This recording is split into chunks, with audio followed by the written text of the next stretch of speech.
Are we live? Are we live? What's up, guys? It's WF Colonel representing WF Madden, where we give you guys the greatest Madden tips as soon as I get them. Don't mind my voice. I've just been speaking a lot all day, so my voice may go in and out. It's hurting a little bit, but I'm here for you guys. I'm struggling through the pain to give you guys these Madden tips to improve your game. And if you want your game to improve, go ahead and subscribe to your boy. So today we're going to take a look at the Arizona Cardinals offensive playbook. I've really had a lot of fun breaking this playbook down recently, so I'm going to give you guys a play from that. And I've really had a lot of fun breaking down like 5 wide out options. So I'm going to get into that a little bit with this play. The trip pistol trips left open. That's the formation, and the play is out and under. So I'm just going to break down what your reads are against every defense that you're going to face, and then we'll get into some options and some live drill options as well. So I came out in cover 3. So this is what your formation, this is what your play looks like as soon as you break the huddle.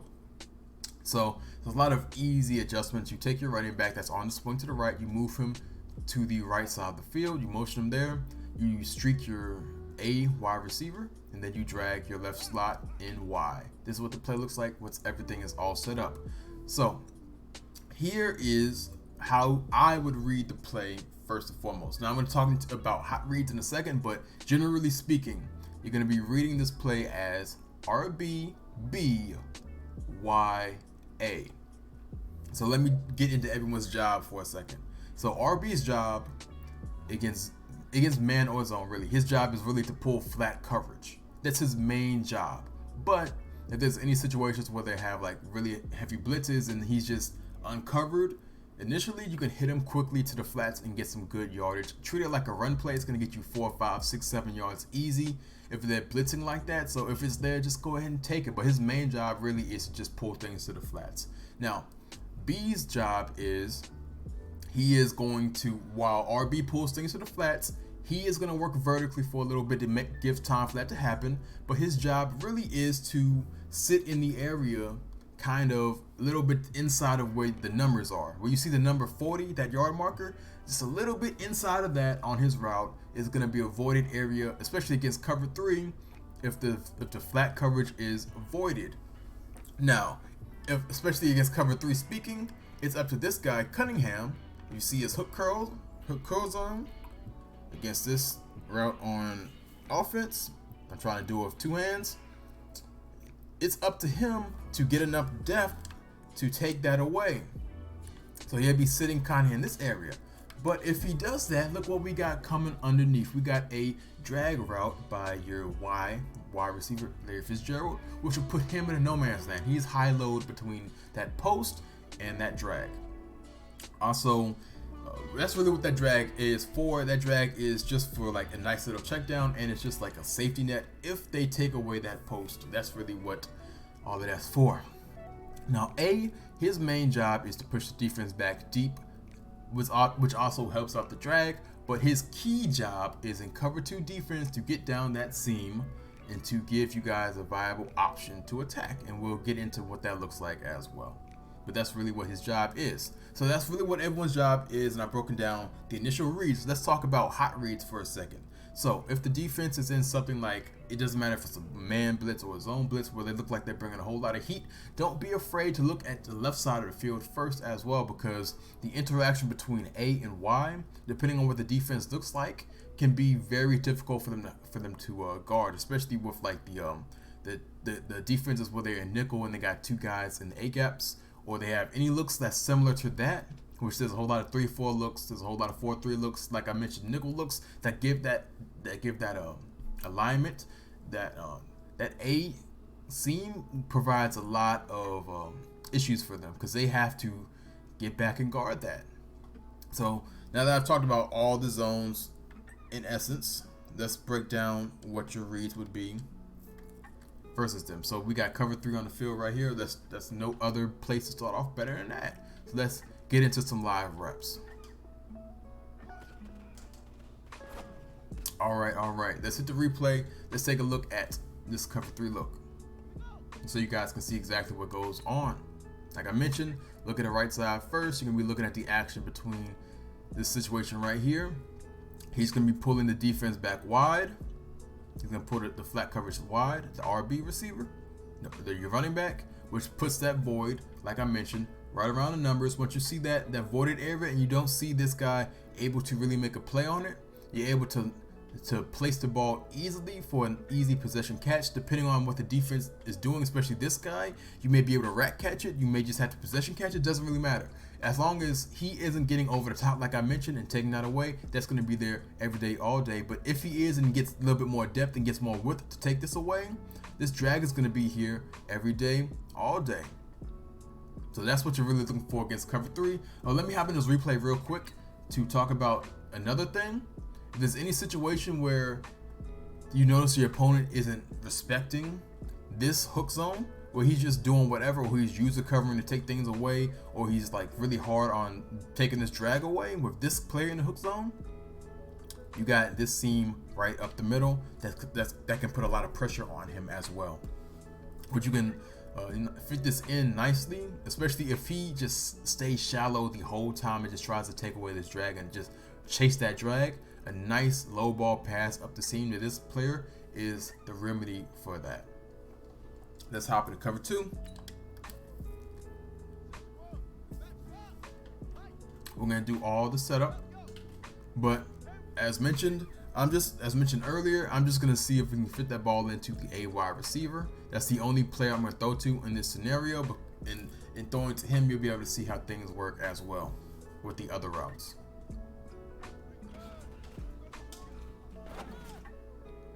Okay, let's talk about that ball. I know I said I just had my eyes focused on A, but in reality, you'll be looking to the right side of the field first. You'll be looking at the action with these two guys. You'll be seeing, okay, it's zone coverage because he is not chasing hard. And then you see this guy sitting in the flats. That's telling you right away it's cover 2. As soon as you see cover 2, really just move your eyes over here. It's that easy. And you're just looking to see, does this linebacker get depth and try to take that seam away? If he does not, if the computer control players will never do that if he's computer controlled in this area right here. He's just going to get a little bit of depth and then suck back inside. So as soon as you see that alleyway, just make a nice crisp pass to the inside. You click on, keyword click on, make a user catch. Depending on what the defense does and how good of a throw you get, it depends on what type of user catch you're going to get, or what type of user catch you should be doing. In this scenario, I saw a good enough open ground on the inside that I decided to rack catch that. But enough times, you have to end up possession catching that. But that's not bad. A possession catch and you just get the ball right here at this 40. That's big chunk yardage. Take that every single time. If there's any situation where you're afraid, like, oh dang, they're too close, but you still have to throw, but you're scared that he's gonna drop it, possession catch it. Possession catch is the cure-all for everything. Go ahead and take that. Take the yardage.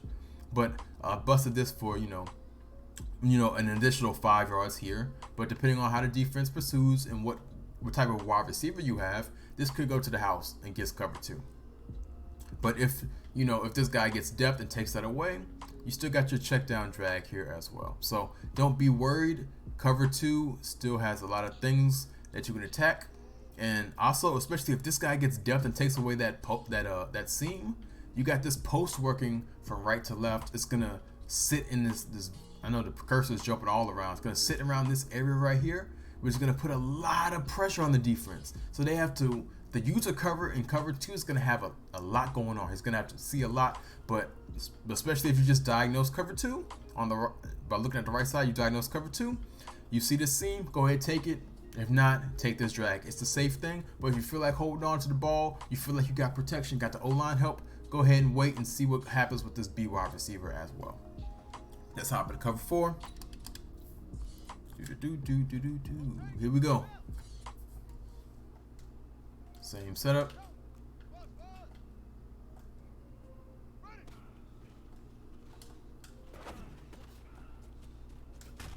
And Larry Fitzgerald is out here fighting for your boy. Alright, let's check out the replay. Like I said, read right to left.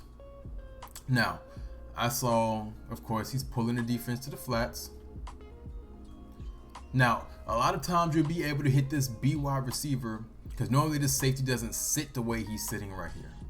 He gets a little bit more depth, but you'd be able to low ball this ball into the B wide receiver.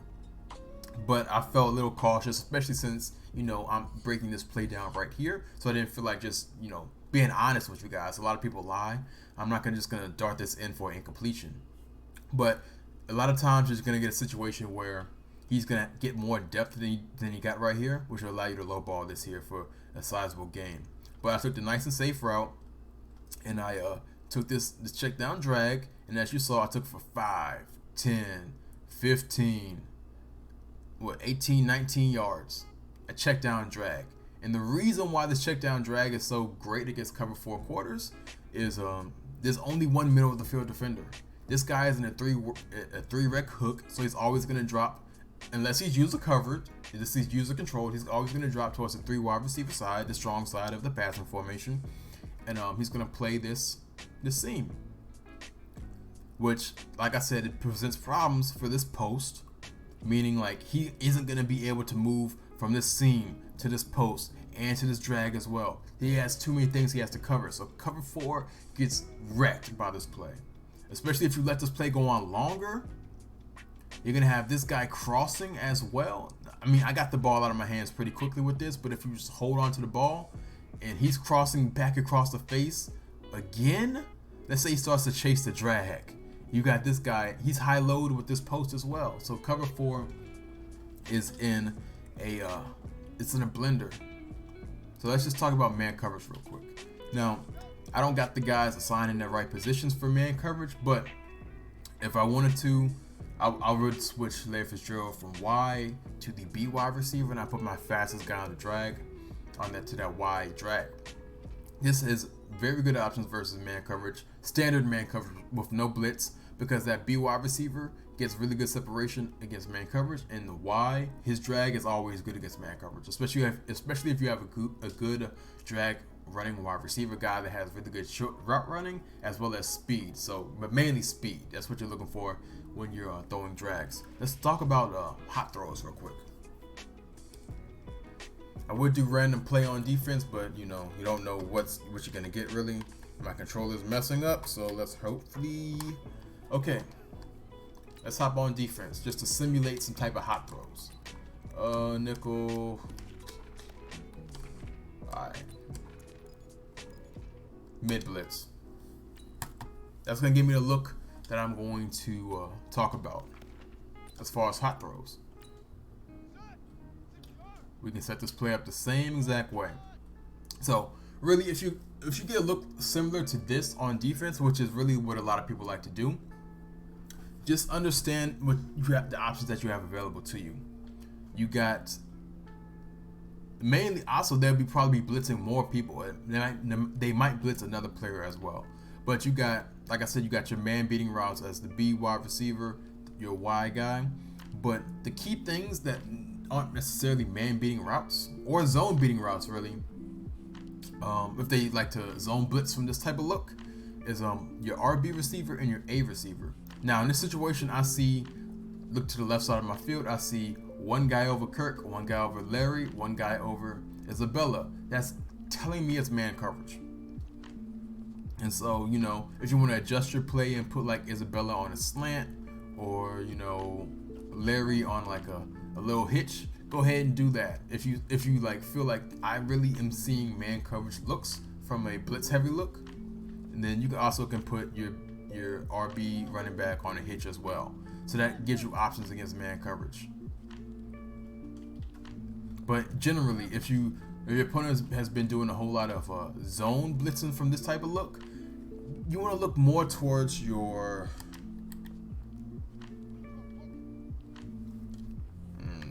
let me see if I can give a look that looks more like a zone blitz. We'll just stick with this look right here. Your A and your Y wide receivers are good options as well if you feel like they're blitzing. So A puts a lot of pressure on, let's say, this inside hook zone player, McKinley. He's all the way in the A gap. He has to get out and see if he can cover that seam by Isabella. So if you see that voided area, don't be afraid to go ahead and just pop past it real quick and get those easy yardage. This play is really good because it attacks all areas of the defense. The short middle, the deep middle, kinda to the right side with the post. You got the flats with the RB wide receiver. If you're in situations where you really think they're blitzing against zone, go ahead and put your X receiver in a speed out. So if that guy is one-on-one with the corner on the left side, you can go ahead and take advantage of that. This play is extremely good at taking away a lot of things that the defense wants to do from any type of look, any zone, any man. That's why I really like this play, and I really want to give that to you guys. So I've pretty much broken down everything as far as what this play gives you.